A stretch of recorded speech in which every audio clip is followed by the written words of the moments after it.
그러면 지금부터 초청 강의를 진행을 하겠습니다. 일단 첫 번째 강의 하승수 공익법률센터 농본 대표님 수고 목표로 맞이해 주시기 바랍니다.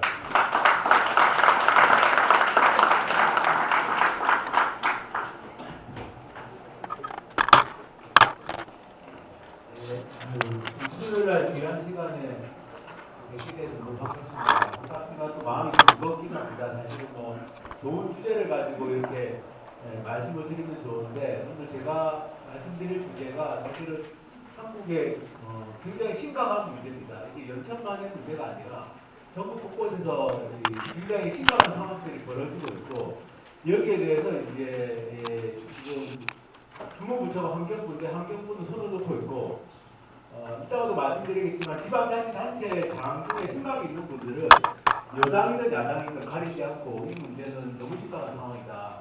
그래서 이 문제를 풀려고 지방자치단체 차원에서는 노력을 하는 것들이 계속 늘어나고 있습니다.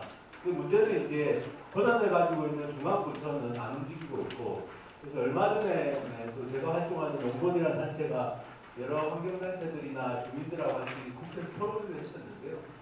어쨌든 이 문제가 좀 연천만의 문제도 아니고 대한민국의 문제이기도 하고 또 연천의 문제이기도 하고 그래서 오늘 제가 말씀드릴 내용은 이 산업폐기물 매립장이라는 게 어떤 실태가 어떤지 누가 돈을 얼마나 벌고 있고 이게 얼마나 돈이 되길래 여러 지역에서 굉장히 많은 문제를 일으키고 있는지 또 대안은 무엇인지 이런 말씀들을 좀 짧게 제가 드리려고 합니다. 제가 사실은 뭐 변호사 자격이 있는 사람이고 저는 뭐 문과 출신이라 이과 출신도 아닙니다. 제가 이 문제에 관심을 가지게 된 계기는 제가 지금 충청남도 홍성군에 살고 있습니다. 홍성군 홍성역에 구청을 해서요. 제가 이제 변호사지만 어쨌든 면 지역에 살고 있는 농촌에 살고 있는 사람인데 제가 한 10년 전에 그 홍성군에 기촌을 해가지고 이제 살고 있는데 이 농촌 지역의 주민들이 계속 저를 찾아오십니다. 찾아오시는데 상당수의 주민들이 갖고 오시는 문제가 뭐냐면은 이 산업폐기물 문제를 가지고 오시는 거예요. 제가 처음에 이제 여기 가서 깜짝 놀랐는데 이 충남 청양은 이 청양에도 예전에 성면 방사들이 많이 있었습니다. 그래서 지금도 그 성면 그 피해를 받아가지고 지금도 알고 병을 앓고 계시는 분들이 꽤 있어요. 청양 지역에. 근데 청량에 옛날에 청년 폐광산이었는데 이 폐광산에다가 지금 어떤 업체가 건설 폐기물을 막 이렇게 불법 매립 비슷하게 해가지고 이렇게 쌓아놨는데 여기에다가 이제 산업 폐기물 매립장까지 하려고 했었습니다. 여기 이제 주민들이 찾아오셔가지고 지금도 지금 자기들이 성면 피해에다가 건설 폐기물 부시는 것 때문에 분진하고 이런 소음 피해가 심각한데 여기다가 산업 폐기물 매립장까지 한다고 해가지고 이제 찾아오셨어요. 찾아오셔가지고 그래서 결국에는 이거는 이제 주민들이 강력하게 항의해가지고 청양군이 불허가를 했습니다. 불허가를 하고 업체가 청양군을 상대로 소송을 했지만 소송에서 업체가 졌어요. 져가지고 백지화가 됐습니다. 제가 이제 청양에서 이런 상황을 보고 또 제가 사는 홍성역에 예산이 있는데 예산은 이거 여기하고 좀 비슷합니다. 연천하고 좀 비슷한데요. 예산에 그 대술면의 걸봉이라고 황폐로 유명한 마을입니다. 친환경 농사도 짓고 이런 마을인데 여기에도 또 폐기물 매립장이 추진이 됐었어요. 됐었는데 여기는 이 예산분을 상대로 업체가 소송을 해서 1차 소송에서는 대법원까지 가서 업체가 이겼습니다. 근데 예산 군수님이 내가 군수를 인정하면 절대로 그는 허용할 수 없다고 해가지고 재차 물어가는 거예요.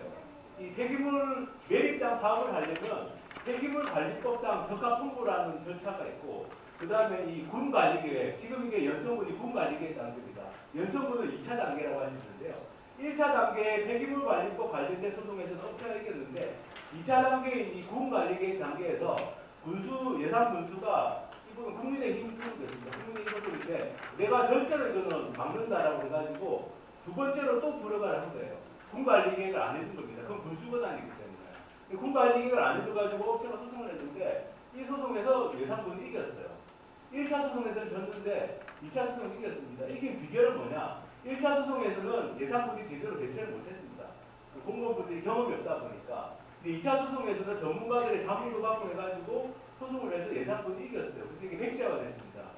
이 매립장은 뭐 상당히 문제가 많은 매립장이었는데 근데 사실은 이 매립장은 그 연천군에 들어오는 것보다는 사실 유해성은 좀 낮은 겁니다. 연천군은 지금 지정 폐기물이라고 가장 유해성이 높은 폐기물이 지금 15만 제곱미터 15만 무게가 포함되어 있는 거고, 예산군에 여기 추진되는 것은 그냥 지정 폐기물을 없는 일반 폐기물 매립장이었는데도 그 당시 예산 군수가 내가 이것은 절대로 안 된다, 무조건 막는다 해가지고 결국에는 막은 사례입니다. 막은 사례고, 제가 사는 충남 홍성에도 이 홍성의 서부 지역에 또 폐기물 매립장이 추진되다가 이것도 홍성 군수님이 지금 죽어도 안 된다, 이거는 우리 지역에 절대로 안 된다고 그래가지고 이것도 지금 불허가 해서 끝났습니다.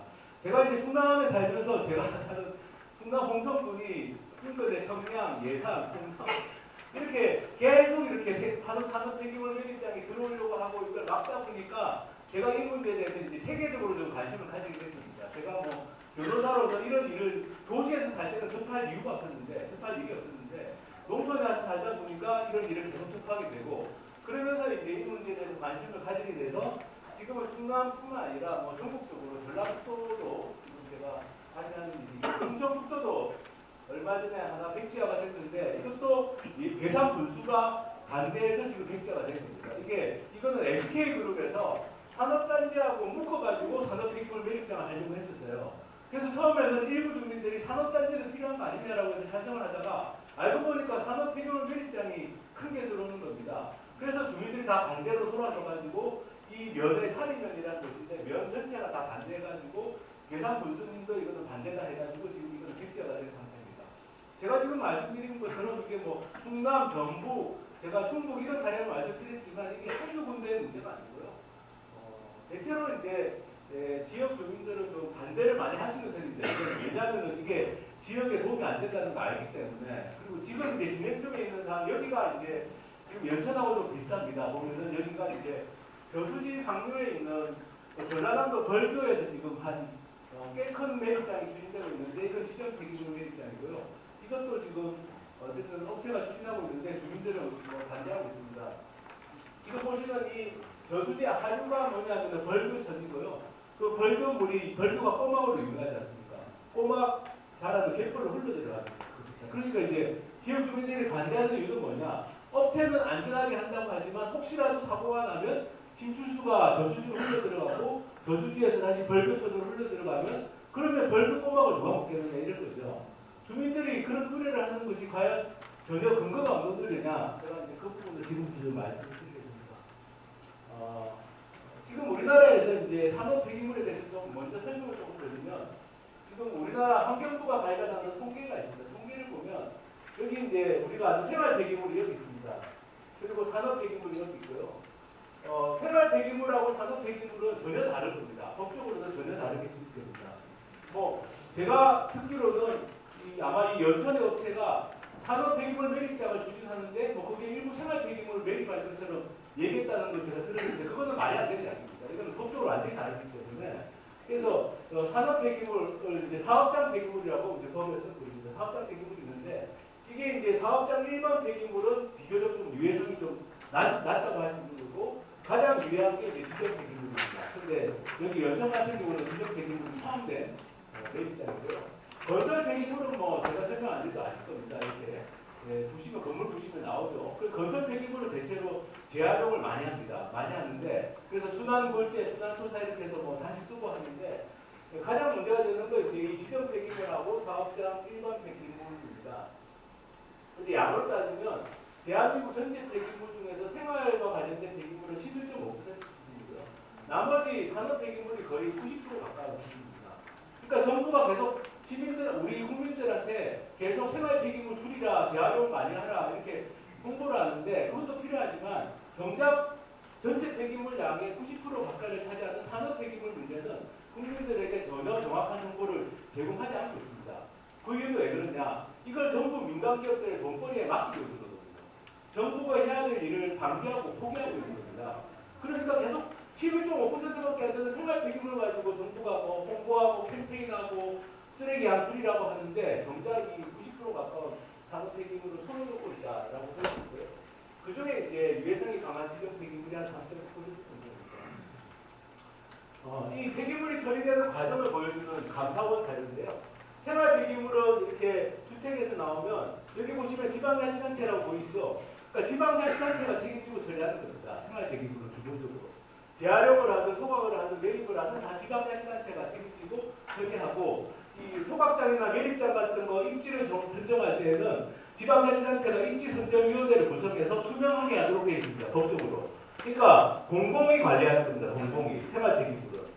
근데 사업장 폐기물 밑에 거 보시면 여기 수지분발업체라고 되어 있고 수지분발업체가 가지고 와서 여기 보시면 재활용적인 민간시설이라고 보이시죠? 전부 민간시설에서 재활용 소각 매입을 하게 되어 있습니다. 이게 문제라는 겁니다. 아니 생활 폐기물을 공공이 다 하게 되어 있는데 민간이 정작 더 유해한 산업 폐기물을 민간업체들이 소각이든 매립이든 재활용이든 이렇게 하라고 우리나라 지금 정책이 되어 있는 거고요. 굉장히 잘못된 정책입니다. 그러니까 위에 있는 공공시설은 입지를 정할 때 입지선정위원회 구성해가지고요. 이 입지가 타당한지 아닌지도 보고 전문적인 검토도 하고 주민들의 의견도 듣습니다. 근데 여기는 밑에 거는 뭐냐? 민간시설, 산업폐기물은 민간시설이니까 업체가 돌아다니면서 이 자리에다가 우리 하면 쉽게 인허가를 받겠다. 인허가 받기 쉽겠다. 그럼 그 자리가 입지가 되는 거예요. 지금 강릉에 그 주문진 아실 겁니다. 오징어 유명하고 주문진에도 지금 매립장이 하나 주시려고 있는데 얼마 전에 공청회가 있었습니다. 제가 공청회 갔는데 그 주민들이 물어보는 게 아니 왜 주문진에 이 환경이 좋은 곳에다 왜 하느냐? 그랬더니 업체 이야기거든요. 땅 보러 다니다 이 땅에다가 하는 게 인허가 받기도 좋고 여러 가지로 유리하겠다. 그래서 업체가 그냥 정하면 그게 입지가 되는 거예요. 말이 안 되는 겁니다. 그래서 실제로 이제 지금 산업폐기물 같은 경우는 아까 생활폐기물은 공공이 책임지는데 산업폐기물은 공공이 책임지는 비율이 굉장히 낮습니다. 매립 같은 경우 지정폐기물 매립은 1.1%밖에는 공공이 책임을 안 집니다. 나머지는 다 민간 사업자들이 매립을 하도록 그렇게 되어 있는 겁니다. 굉장히 잘못된 거고요. 또 하나의 문제점은 뭐냐? 주민들이 가장 많이 물어보시는 게 그겁니다. 아니 왜 산업폐기물은 영업구역 제한이 없냐? 그러니까 생활폐기물은 지금 발생기 책임의 원칙이라는 게 있거든요. 그래서 연천군에서 발생한 생활폐기물은 연천군에서 처리해야 됩니다. 다 그렇게 되어 있습니다. 그런데 산업폐기물은 그게 아니라 어느 한 군데에서 매립장 인허가를 받으면 전국 폐기물을 다 갖고 와도 아무 관계가 없습니다. 오히려 연천군권만 매립하라고 조건을 들면 그게 위법이라고 법원 판결이 내려지는 상태입니다. 지금 현재 상태가. 그러니까 설사 연천군에서 이렇게 인허가 할 때 조건으로 연천군에서 발생하는 것만 해라. 그거는 아무 의미가 없고요. 그건 법적으로 따지면 효력이 없는 조건입니다. 지금 현재 우리나라 법이나 환경부 정책이 그렇게 되어 있습니다. 굉장히 잘못된 거죠. 아니 생활 폐기물은 자기 지역에서 책임지는데 산업 폐기물은 그냥 그래서 전국 폐기물이 다 그냥 트럭에 실려가지고 지금 이동을 하고 있습니다. 의료 폐기물도 그렇고 다 그렇습니다. 그리고 한 군데 이게 인허가 받기가 쉽지 않다 보니까 한 군데 허가 받으면 계속 청소를 합니다. 그러니까 처음에는 이게 얼마만 하겠다라고 하는데 가다 보면 계속 늘어나요. 대표적인 사례 하나 보여드리면 이 경북 포항입니다. 포항에 있는 한 매립장인데요. 처음에 1차 허가 받을 때는 요만큼 20m 정도 매립구가 됐었는데 1차 청소를 해가지고 25m 올리고 최근에 15m 더 올리는 걸로 해가지고 아파트 15층까지 올리는 거예요. 처음에는 주민들은 이것만 하면 끝나겠지. 근데 또 1차 정선, 2차 정선 계속 올리는 거예요. 올리면 올릴수록 돈이 되기 때문에 업체들은 한 번 인허가를 받으면 증설, 용량, 증설, 변경 이런 것들을 계속 시도합니다. 그럴 수밖에 없는 게 돈을 더 많이 벌려면 간단한 방법이잖아요. 한 번 인허가 받은 자리에다가 용량을 늘리면 그건 더 쉬우니까 인허가 받기가 쉬우니까 이런 사례도 있습니다. 지금 이게 한 15m 올라간 사례일 건데 지금 이제 계속 올리고 있는 중입니다. 그리고 또 하나 문제점이 뭐냐? 이게 주민들이 이미 매립장이 들어와 있는 곳들 주민들이 많이 말씀하시는 겁니다. 생활 폐기물 매립장은 지금 주민 감시가 다 가능하고요.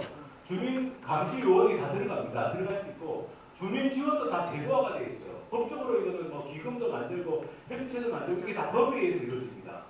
폐기물 처리시설 촉진 및 주변 지역 지원에 관한 법률 개정법이라고 부르는데 이 법률에 따라서 다 주민 감시나 주민 지원이 법적으로 보장되어 있습니다. 그런데 산업 폐기물 매립장은 사유지라고 해가지고 주민 감시가 안 돼요. 제가 여기 포항에 지금 보시는 매립장에 갔습니다. 앞까지 갔어요. 제가 거기 대책위원장님과 같이 앞에 갔는데 이건 안에 들어갈 수가 없어요. 주민이라도. 주민감시가 안 됩니다. 왜냐? 사유지라 이거죠. 못 들어온다 이겁니다. 제가 앞에 이 정문 앞에 가서 그냥 사진 찍고 하는데 거기 일하시는 분이 와가지고 왜 사진 찍냐? 그러니까 주민감시가 불가능해요. 지금 현재. 근데 말이 안 되는 겁니다. 아니 생활 폐기물은 그보다 이 산업 폐기물보다는 오히려 유해성이 좀 덜한데 생활 폐기물은 주민감시, 주민지원이 다 가능한데 지금 산업 폐기물 입장은 주민감시, 주민지원이 안 됩니다. 주민지원 한다는 건 그냥 업체하고 주민들이 협약해서 하는 건데 그거는 굉장히 법적인 강제력도 없고 그리고 사실은 한번 이 매입자가 생기면 도대체 무슨 폐기물이 들어오고 어떻게 관리되는지를 감시할 수 있어야 되는데 그 감시가 불가능하다는 거예요. 지금 충청남도 서산시에 매입장이 하나가 서산시하고 소송했는데 서산시가 졌어요. 져가지고 최근에 매입장 하나가 들어왔습니다. 근데 서산시에서 조례를 만들어서 감시를 하는 거였어요. 주민 감시를. 조례를 만들어서. 근데 그 법제처에 물어보니까 안 된다 이거예요. 왜냐하면 상위법에 근거가 없다. 이게 법적으로 보장이 안 돼 있다. 생활 폐기물은 법적으로 보장이 돼 있는데 산업 폐기물은 법적으로 주민 감시가 보장되어 있어서 안 돼 있기 때문에 주민 그 감시에 관한 조례 제정도 어렵다. 근데 그래가지고 제가 좀 자문을 해가지고 꾸역꾸역 만들었어요. 근데 거의 강제력이 없습니다. 그냥 그야말로 약간 이거는 그냥 우리가 하겠다라는 의지만 보인 거지 법적으로 이 업체를 강제할 수 있는 수단이 없습니다. 그러니까 이게 한 번 들어오면 정말 골치 아픈 거죠. 지금께서. 제가 지금 말씀드리는 게 이제 우리나라 산업 폐기물 관련된 정책의 큰 문제점입니다. 민간에게 맡겨놨다. 발생지 책임의 원칙이라는 게 없어서 그냥 전국 폐기물이 다 들어올 수 있다. 주민감시 보장 안 된다. 이런 이제 법적인 문제점을 말씀드릴 거고요. 그러면 실제로 누가 이익을 어떻게 보고 있는지를 말씀을 드리겠습니다. 지금 이게 어마어마한 돈벌이 장사가 되고 있어요. 왜 이렇게 업체들이 수단과 방법을 가리지 않고 매입장을 하려고 하느냐. 제가 지금 에코비트 그린이라고 하는 업체 한 군데 보여드리는 겁니다. 제가 조사를 해보니까 한 6년 동안 1650억 매출을 올렸는데 그 중에 58%가 단기 순이익이에요. 우리나라 사업 중에 그죠? 이 사업 해보시면 아실 겁니다. 조그만 가게를 하더라도 내가 매출액의 58%를 이익으로 수익으로 남기는 그런 장사가 있나요? 없습니다. 지금. 어마어마한 그리고 20억을 출자했는데요. 주주들이 이때까지 822억을 현금 배당을 챙겼어요. 40배. 제가 이 자를 보여주셨더니 사람들이 이 주식 살 수 없냐? 못 사죠 당연히.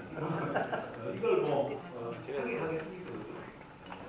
이 정도입니다. 그래서 지금 SK도 지금 뛰어들고 있고요. 요즘에 그 부도선이나 워크아웃인가 그거 한다는 태영하고 SK가 지금 산업 폐기물 매립업에 뛰어드는 상태입니다. 뛰어드는 상태고 이게 워낙 돌되다 보니까 SK가 폐기물 매립 작업체 한 군데 있는데 얼마 있느냐 1,900억 주고 있어요. 최근에 어마어마한 돈이 되는 겁니다. 이게. 근데 문제는 뭐냐? 민간업체들은 돈을 많이 벌어서 좋은데 이 매립장의 문제는 최대 30년 동안 사후 관리를 해야 됩니다. 왜냐하면 우리가 30년 생각해도 쓰레기를 묻었는데 그 쓰레기가 그죠? 이게 쓰레기 묻는 게 안전하려면 이게 환경이나 사람들 건강에 영향이 없으려면 상당히 오랫동안 관리를 해야 될 거 아니에요. 지금 우리나라 법적으로는 최대 30년까지 사후 관리를 하는데 사실은 30년 해도 괜찮다는 보장은 없습니다. 왜냐하면 이런 우리가 이렇게 산업 폐기물을 오랫동안 이렇게 매입하고 관리해보지 않았기 때문에 근데 어쨌든 이 이익은 민간업체가 보는데 사후 관리를 지금 해야 되는데 문제는 뭐냐? 피해는 지역주민들이 입는 거죠. 여러 가지 산업 폐기물로 인한 피해는. 근데 문제는 뭐냐면은 이 사후 관리를 민간업체가 30년을 해야 되는데 제대로 안 하는 경우들이 많다는 겁니다. 제가 그런 사례를 몇 가지 보여드리겠습니다. 사고 났던 거하고 사후 관리 안 되는 사례 몇 가지 보여드리겠습니다. 이게 이제 충남 당진에서 있었던 최근에 있었던 사고입니다. 이 현대제철에서 하는 매립장입니다. 자체 매립장입니다. 현대제철이 대기업이라서 자체 매립장이 있는데 거기에서 주변의 지하수를 검사하는 곳을 만들어놨어요. 그냥 혹시나 새어나올까봐. 근데 이 매립장이 아직 매립이 안 끝난 상태인데 시안이라고 하는 맹독성 물질입니다. 시안은 뭐 청산가리 수준의 맹독성 물질이라는 거 쳐보시면 나와요. 인터넷에서 시안을 쳐보시면 나옵니다. 시안이 나왔어요. 문제는 매립장 바깥에서 나온 겁니다. 매립장 안이 아니라 새어나온 거죠. 매립이 끝나기도 전에 새어나왔어요. 그래서 건강유해 환경청에서 사용중지 명령 내렸는데 생각해 보십시오. 아까 보신 것처럼 깊이 파고 지하를 깊이 팝니다. 지금은 뭐 20m, 30m, 40m까지도 파는데 지하를 깊이 파고 차곡차곡 매립하는 거거든요. 근데 이게 샜어요. 그럼 이걸 사고로 수습하려면 어떻게 해야 됩니까? 다 파내는 수밖에 없잖아요. 제대로 알려면. 근데 파내는 것 자체가 문제가 되죠. 이게 유해성이 강한 폐기물인데 땅에 묻은 걸 파내면 그 파낸 걸 어떻게 하는 겁니까? 지금 현대제철에서는 그 옆에 제2매일장을 만들어서 글로 옮기고 어떻게 해보자 이런 이야기를 한다는데 사실은 이런 사고는 나면 이게 답이 안 나옵니다. 그리고 중국 제천에서 있었던 일입니다. 에어돔이라고 하는 게 공개됐는데요. 여기 연천에서 지금 하는 매립장은 제가 그 환경청 자료를 보니까 개방형이라고 아예 그냥 노출이 되어 있습니다. 비가 오면 빗물이 그냥 노출이 되니까 침출수가 많이 나오는 방식이고요. 여기 이제 제천에서 문제가 됐던 에어돔이라는 건 이 매립장 위를 이렇게 음성 같은 걸로 씌워놓는 거, 그게 에어돔이라는 건데 에어돔을 씌워놓으면 이제 침출수가 그때는 좀 덜 나오겠죠. 왜냐하면 빗물을 이렇게 막아주니까, 빗물을 막아주니까. 근데 제천에서 에어돔이 붕괴가 된 겁니다. 붕괴가 되니까 침출수가 뭐 나왔죠, 쏟아졌죠. 이게 2012년에 붕괴됐는데요. 언제 복구되냐면 10년 걸려서 복구했습니다. 복구하는데 10년. 근데 문제는 뭐냐? 지금 이제 복구를 했어요. 복구를 하는데 업체는 부도가 났습니다. 이미 부도 나고. 그래서 우리 세금으로 98억 돌려가지고 이 제천시 시비하고 이 국비까지 들여가지고 98억 원으로 복구를 했는데 문제는 뭐냐? 지금 복구를 했는데 옆에 지하수에서 계속 나오는 거예요. 나오는 겁니다. 새고 있는 거예요. 페놀, 염소 이런 유해 물질들이 나오고 있습니다. 최근에 제가 아는 기자분이 취재를 한 건데 페놀 같은 경우는 지금 기준치에 670배, 920배까지 나오고 있어요. 이거 어떻게 해야 될지 모릅니다. 이게 사고가 나가지고 복구를 했는데도 나오는 거예요. 나오는 이유는 간단합니다. 이 매립장을 복구한다고 했는데 위만 복구하면 돼요. 위만. 근데 밑에 아까 말씀드린 것처럼 땅을 깊이 파고 차곡차곡 쌓았는데 그 아랫부분을 복구할 방법이 없어요. 다 파내지 않으면. 그러니까 지금 이 상태로 지금 방치되어 있고 제천시하고 환경청은 서로 책임져 넘기게 하는 겁니다. 제천시는 환경청에서 책임져라. 환경청은 우리 못한다. 제천시 책임져라. 제천시는 돈이 없으니까 그러면 국가에서 지원받아야만 이거 어떻게 하겠다. 지금 돈 문제부터 해가지고 이게 아주 골치 아픈 문제입니다. 그리고 경북 성주에 있는 매립장도 최근에 문제가 있는데요. 여기도 마찬가지입니다. 업체는 사업 관리를 못하겠다. 낮아가지고. 그래서 결국 성주군이 지금 이걸 사업 관리해야 되는 거예요. 성주군 세금 들여가지고. 성주군도 가난한 지방자치단체다 보니까 국가 지원이 없으면 못하겠다고 해가지고 국비 지원을 요청하고 있는데 난립니다. 이게 낙후가 가까운 곳인데 이게 지금 이게 최근에 나온 서울신문 기사입니다. 기사고 이게 어쨌든 이게 관리가 안 되니까 사후 관리가 안 되니까 결국에는 다 우리 세금으로 따는 거예요. 그러니까 이익은 민간 기업이 벌고 사고가 나면 피해는 지역의 환경오염되죠. 주민들 불안과 주민들 실제 피해가 있고 그리고 사후 관리는 결국에는 공공이 책임지고 말도 안 되는 진짜 이거 말도 안 되는 구조입니다. 이거 대한민국에 이런 일이 있어서는 안 되는 거죠. 업체는 뭐 순이익률 50% 60%를 벌어갔는데 사후 관리 30년 동안 사후 관리할 때 돈이 안 걸리잖아요. 매립장은 매립할 때만 돈이 걸립니다. 매립이 끝나면 사후 관리가 남는 거예요. 그러면 민간 기업이 과연 이걸 사후 관리를 30년 동안 책임지고 한다는 보장이 있냐 이겁니다. 사실 민간 기업 입장에서도 그렇잖아요. 우리가 매립하면 쓸 때는 돈을 잘 버니까 좋은데 근데 사후 관리 30년을 해야 돼. 그 30년 동안 그 기업이 온전하게 잘 유지된다는 보장이 있습니까? 우리가 개인의 삶도 앞으로 1년, 2년이 어떻게 될지 모르는데 기업들도 그렇잖아요. 그리고 지금 하는 기업은 좋다. 나는 책임지겠다. 근데 그 기업이 어려워질 수도 있지 않습니까? 그 기업주가 뭐 나이가 들면 돌아가실 수도 있고 그렇잖아요. 그럼 이 장기간 동안에 이거 사후 관리하는 걸 도대체 민간 기업이 책임질 수 있는 일이냐? 애시당초부터 이런 이제 문제가 있습니다. 최근에는 어쨌든 뭐 돈이 되니까 뭐 인허가만 받을 수 있으면 그냥 어디든지 다 하려고 합니다. 심지어는 아까 말씀드린 뭐 폐재적장 그리고 뭐 연천도 사실 청정 지역이죠. 연천이 산업단지가 들어와서 폐기물이 좀 많이 나온다고 하지만 제가 보기에는 과연 업체가 주장하는 만큼의 양이 나오는지 제가 보기에는 그렇게 양이 많이 나오지 않고요. 지금 다른 지역의 경우를 보면 산업단지 안에 매립장 보통 만들려고 할 때 처음에는 뭐 굉장히 많이 나온다고 하다가 나중에 막상 산업단지 운영해 보면 실제 폐기물은 그만큼 안 나오는 경우들도 상당히 많습니다. 다 검증이 필요하고요. 최근에 어쨌든 업체들은 산업단지하고 묶어서 매립장을 하려고 하실 때입니다. 왜냐하면 인허가를 받기가 힘들기 때문에 아니면 이제 지금 말씀드린 것처럼 그냥 마구잡이식으로 여기저기 하고 있습니다. 근본적으로 봤을 때는 이제 제가 보기에는 굉장히 정의롭지 못한 일이라고 생각하고요. 제가 지금 이렇게 여러 지역의 주민들을 도와드리는 일도 이건 너무나 잘못된 거다. 너무나 잘못됐다. 말씀드린 것처럼 이익은 민간기업이 벌고 피해는 지역 주민들이 보고 사후관리는 공공이 책임져가지고 우리 세금 들여가지고 가도 이런 말도 안 되는 일이 어떻게 있느냐. 그리고 말씀드린 것처럼 굉장히 정의롭지 못한 게 결국에는 이 특정한 지역에 다 책임을 전가하는 겁니다. 사실 산업 폐기물도 결국에는 인구가 많은 대도시에서 소비하는 많은 소비 물자를 위해 가지고 사실은 산업 폐기물도 나올 수밖에 없어요. 산업 폐기물을 만드는 게 뭐 1차 산업 이렇게 있다고 하더라도 여러 공장들 뭐 소각장이 있지만 결국에는 사람이 많은 대도시 때문에 폐기물인 겁니다. 결국에는. 근데 그거를 특정한 농촌 지역에 다 책임을 떠넘기는 면이 있고요. 두 번째는 말씀드린 것처럼 공공이 책임지지 않고 민간 기업들 몇몇 업체들에게 엄청난 특혜를 주는 겁니다. 이거는 인허가를 해준다는 것 자체가 특혜를 주는 거예요. 몇몇 업체들에게. 대체과 대안에 대해서 말씀을 드리겠습니다. 다행히 최근에 제가 오늘 말씀드리는 내용에 대한 공감대가 높아지고 있습니다. 최근에 국회에서 조율을 했고 뭐 지방자치단체들도 지금 제가 오늘 말씀드린 내용들이 지방자치단체들도 다 고민하고 있습니다. 첫 번째는 뭐냐? 간단합니다. 산업폐기물은 민간기업이 아니라 공공에서 책임져야 된다. 애시당초부터 이렇게 장기간 사후관리해야 되는 매립장은 민간이 할 수 있는 일이 아니다.